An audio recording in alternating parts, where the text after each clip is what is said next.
Welcome to brain bytes. आज हम लोग पढ़ने वाले हैं बिजनेस के एक नया चैप्टर जो कि है इंटरनल ट्रेड। तो दोस्तों हम लोग इस पूरे चैप्टर को दो लेक्चर में कवर करेंगे। फर्स्ट लेक्चर यही है और सेकेंड लेक्चर आपको मिल जाएगा, वो लिंक आपको मिल जाएगा डिस्क्रिप्शन में। चलिए इस वीडियो को स्टार्ट करते हैं बिना कोई टाइम गवाए। अभी तक आपने हमारे चैनल को लाइक एंड सब्सक्राइब नहीं किया है तो कर लें। चलिए दोस्तों, सबसे पहले हमारी टॉपिक जो पढ़ने वाले हैं, इंटरनल ट्रेड क्या होता है और उसके टाइप्स। उसके बाद जो नेक्स्ट टॉपिक है वो है wholesale trade and its feature. और जो हमारी थर्ड टॉपिक है वो आती है retail trade and its feature. तो चलिए सबसे पहले जानते हैं इंटरनल ट्रेड क्या होता है, इसके टाइप। तो दोस्तों इंटरनल ट्रेड जानने से पहले आपको जानना होगा ट्रेड क्या होता है। ट्रेड तो मैं आपको दोस्तों बता दूँ, ट्रेड होता है buying and selling of goods and services, बस वही नॉर्मली ट्रेड कहलाता है। जैसे यहाँ पे लिखा भी है, it refers to buying and selling of goods and services.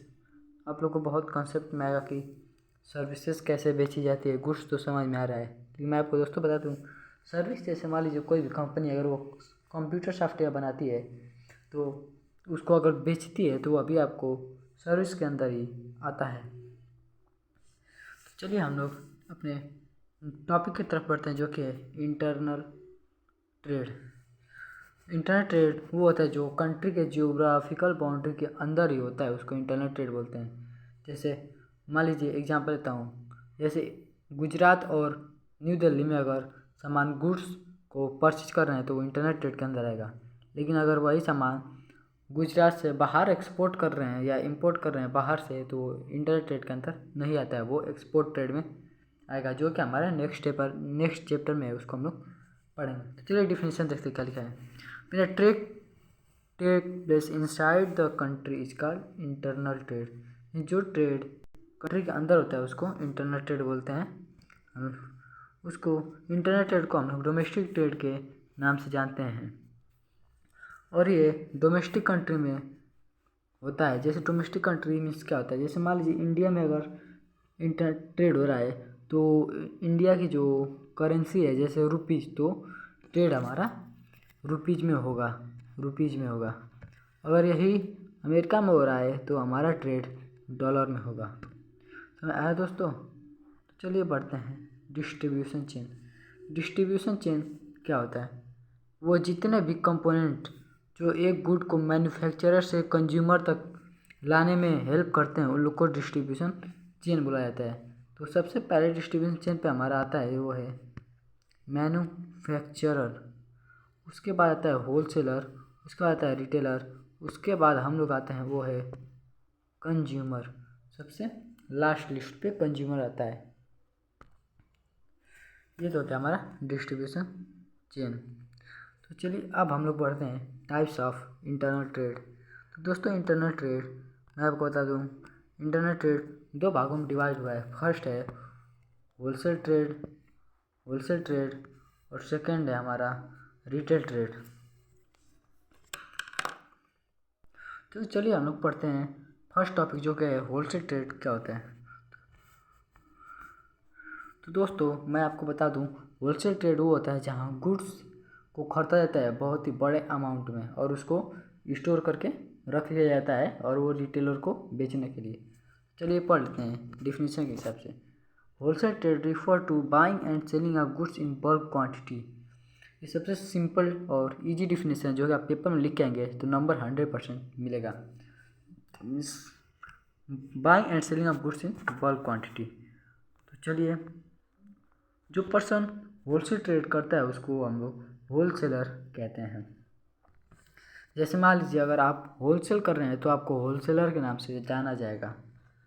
चलिए हम लोग पढ़ते हैं फीचर्स ऑफ होलसेल ट्रेड। जो कि फर्स्ट फीचर होलसेल ट्रेड है, it act as the middle man between the manufacturer and the retailer. दोस्तों मैं आपको डिस्ट्रीब्यूशन चेन में बताया था कि सबसे पहले मैन्युफैक्चरर आता है, फिर होलसेल आता है, फिर रिटेल आता है, फिर कंज्यूमर आता है। तो ये यहाँ पे आप देख सकते हैं हमारी डिस्ट्रीब्यूशन चेन में होलसेल ट्रेड जो है मैन्युफैक्चरर और रिटेलर को कनेक्ट करता है, इसीलिए इसको मिडिल मैन बोला जाता है मैन्युफैक्चरर और रिटेलर के बीच में। और सेकंड जो हमारी फीचर है वो है their profit margin is generally low. Profit margin generally लो, जैसे ये जो इनकी प्रॉफिट होती है वो कम होती है जैसे, और ये जो इनका टर्नओवर बढ़ाने के लिए इनकी सेल ज़्यादा होती है, इसलिए इनकी प्रॉफिट मार्जिन ये कम रखते हैं लगभग। दे deal in one line product, जो अक्सर एक ही लाइन के प्रोडक्ट में डील करते हैं। जैसे मान लीजिए कोई गेहूँ का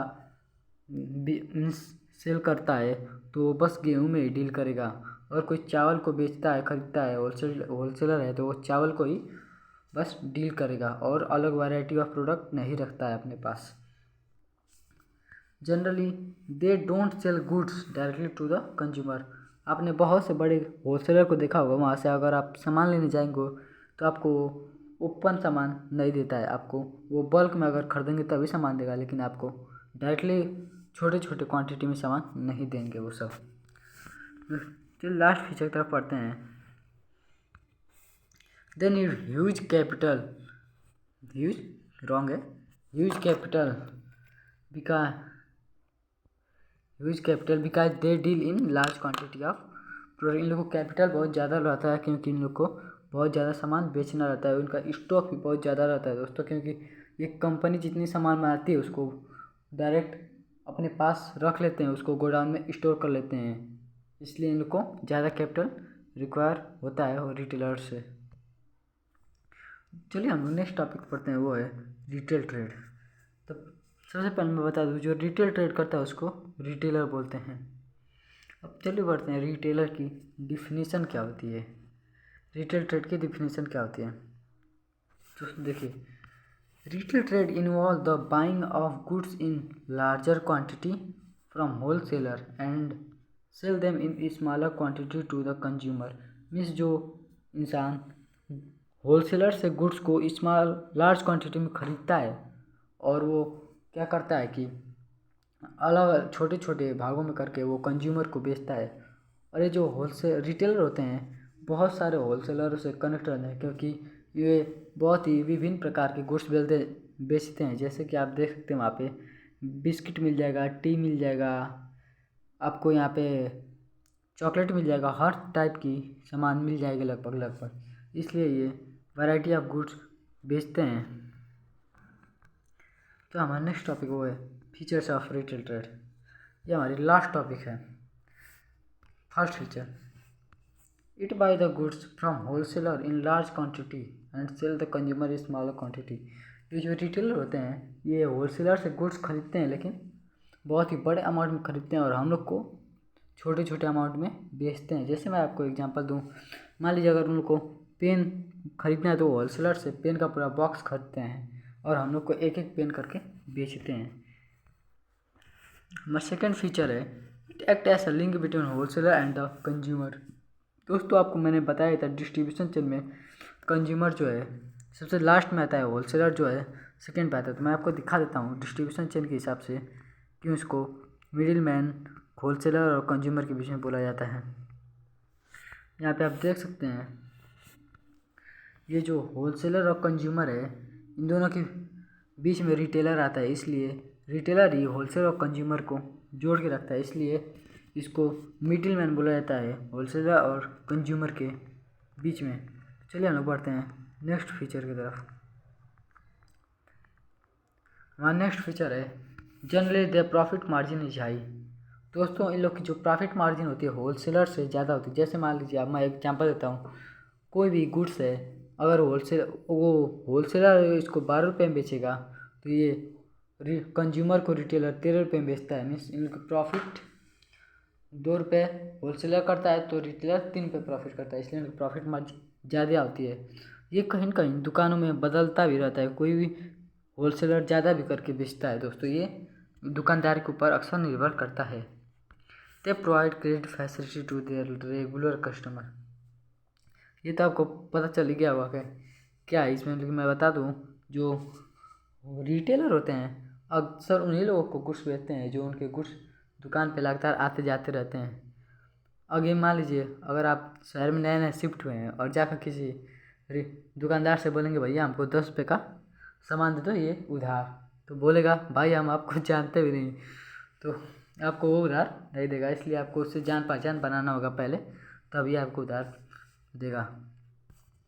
दे require small capital to maintain their stock.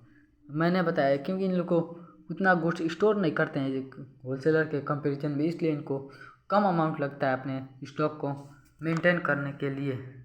दोस्तों यही था हमारा लेक्चर नंबर 1 इंटरनल ट्रेड पे। अगर लेक्चर नंबर 2 दोस्तों देखना है तो हमारे नेक्स्ट वीडियो को देखिए। अब तक के लिए थैंक यू। अगर वीडियो अच्छी लगी हो तो चैनल को लाइक करें, सब्सक्राइब करें। Thank you.